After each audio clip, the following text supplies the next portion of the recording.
Matapos na isiwalat ni Sian Gasa ang umano'y ginawang pag-iwan ni Chi Filomeno kay Jake Cuenca dahil sa isang milyonaryong taga Cebu na di umano'y si Matt Luwilier. Kinumpirma naman ito ng talent manager na si Ogie Diaz. Sinabi nitong totoo umano ang naging post ni Sian Gasa sa kanyang social media. Ayon sa nilabas ni Mama Audrey sa kanyang vlog, wala umanong formal breakup sa pagitan ni Chi at Jake. Dahil ang paalam lamang umano ni Chi, nabigyan siya ng space ni Jake Cuenca. Ngunit ang totoo naman daw ay may namamagitan na sa kanila ng batang Luwilier. Napag-alaman din umano ni Mama Audrey nang dahil sa naglalabasang ulat kaugnay kay Chi Filomeno ay pina-background check ito ng pamilya ni Matt Luwilier. Doon ay may napag-alaman ang pamilya ni Matt, kaya naman tila hindi umano boto ang pamilya ni Matt Luwilier sa aktres. Kaloka ito, Lloyd. Ano yun? Siyempre dahil lumabas itong issue na to na ang nagsimula ay ang ating kumparing Sian Gasa. Oo. Ano yun? Yung siya nagsabi na split na raw or nagka-problema. Itong si Chi Filomeno at itong si Jake Cuenca. Ay yung pinalalabas na dahil ipinagpalit daw itong si Jake Cuenca sa isang mayamang bata. Ha? Oo. Na parang 27 years old lamang. Na taga Cebu. Ha? Oo. Talaga ba? Yun nga, Diyos ko nakakaloka. At ito na nga, true pala. Ang binalita na ating kumparing si Sian. Pero wala raw kaalam-alam si Jake Cuenca. Nahiwalay na sila? Oo. Ang paalam daw sa kanya, itong si Chi, ay hahanapin muna niya ang kanyang sarili. So, ibinigay ni Jake Cuenca yung space kay Chi. Hanggang sa makarating kay Jake na parang tabla na siya kay Chi dahil kinikita daw nitong si Chi Filomeno ang isang batang Luwilier. Oo. Na yun nga nalilink ngayon doon kay Matthew Luwilier, itong si Chi Filomeno. Oo. Nakakaloka, hindi ba? Dito baka naman nas naglalaan ng alaha? Oo. Pinibidyo agad ng... For Luwilier, hindi ba pwedeng money remittance? Hindi. Ito na, nakakaloka. Si Chi ay laging nasa Cebu.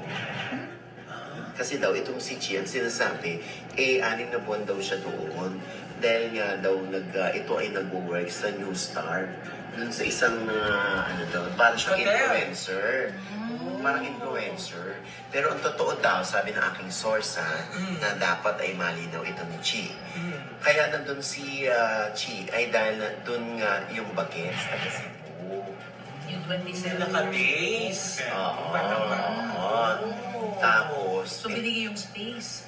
Ano sabi ng mga Luwilier? Di ba mga alta yan? oo nga. Siyempre, alam mo naman sila, hindi ba? Ang nakakaloka, nakakarating daw sa mga Luwilier. According to my source, yung mga ginagawa ni Chi. Oo, kasi para daw, ewan ko kung totoo to na pinaimbestigahan daw. Oo. Talaga? Si Chi, kung ano yung mga pinagkakaabalahan sa buhay. Nag-background check? Nag-background check. So, ang ending, parang siyempre, since nakakuha sila ng info, ayun na nga, parang hindi nila gusto para sa batang Luwilier. Itong si Chi. Ay, paano naman? Ano ba yung natuklasan nila? Oo nga. Ayun nga Diyos ko, hindi naman pwede natin kung ano ito. Talaga? Oo. Look! Ay, ako, basta, Diyos ko, mahirap naman din mag-judge tayo, no? Kaya lang nga, syempre, alam mo, pagdating sa altar, pag meron silang gustong tuklasin, natutuklasan nila Kung ano yung mga ginagawa, yung nadidiscover nila, ganun ba siya? Ganon. Ang importante, binigyan siya ng space ni Jake. Oo. Ng Kawawa matter. naman si Jake. Matter. Oo, kawawa naman si Jake. Teka lang, knows na ba ni Chi kung ano yung na-discover sa kanya? Di umano nung nag-imbestiga? Oo.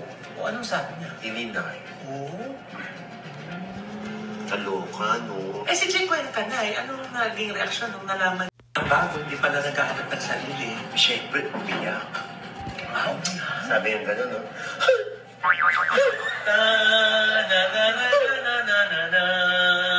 Umiibaw ka. Hindi. Iyak daw, di ba sabi ni Sian Gasa, iyak daw na iyak sa kondo. Sana pala, no, hindi na, pinaligoy-ligoy pa ni Chi. Sana diniretso niya na si Jay Cuenca na wala na tayo, ayoko na sa'yo, meron na akong kinikita na iba. Baka ayaw lang din niya masaktan si Chick. Sana nga, ganun. Kaya lang, paano yun nakarating kay Jake? Pero nasaktan pa rin Nang siya. hindi niya sinasabi mismo kay Jake, sa iba pang tao na lamang. Diba? Kawawa naman si Jake. Nakakaloka. Mabait pa naman yun sa set natin sa Batang Oo, Quiapo. sige dito. Miss ko na nga si Tuwa ako Jake. kapag umarti si Jake. Mahal na mahal kita. Ganun yung pag nag-umarti. So, mabait naman siya. Sabi pa na mahal na mahal kita dito sa aking puso. Ganun ba? Piling ko talaga makakapunta tayo ng Germany. O hindi naman sa ganun. Ang Germany ang performance. Ang masasabi ko lang kay Jake Cuenca, maghanap-hanap na lang siya ng iba Oo dyan. nga. Marami naman dyan, mali mo nasa tindahan lang. Oh, ay, Tinda. ay, Alam mo, si piling Marisa. ko kaya hindi tayo nakukuha ulit sa Batang Quiapo. Dahil wala pa. Ay, naku. Pag nakita ko si Jake, hahag ko siya. Nalungkot ako for Jake. At syempre, ako naman, kung ako kay Jake, diretso yun. Kung wala na siyang pag-ibig at love niya na yung isa. Diba? Pero syempre, no, mahirap naman kung hindi pa rin naman umaamin o baka naman magkaibigan nun si Mami at si Chi. Baka naman hindi confirm, di ba? Confirmed na ba? Yun ang sabi. May nakakaloka. Ayan na naman, sasabihan na naman Sabi tayo. ng source mo, confirmed na. Sabi ng source mo, confirmed na. Hindi, yun ang sabi sa akin ng source ko.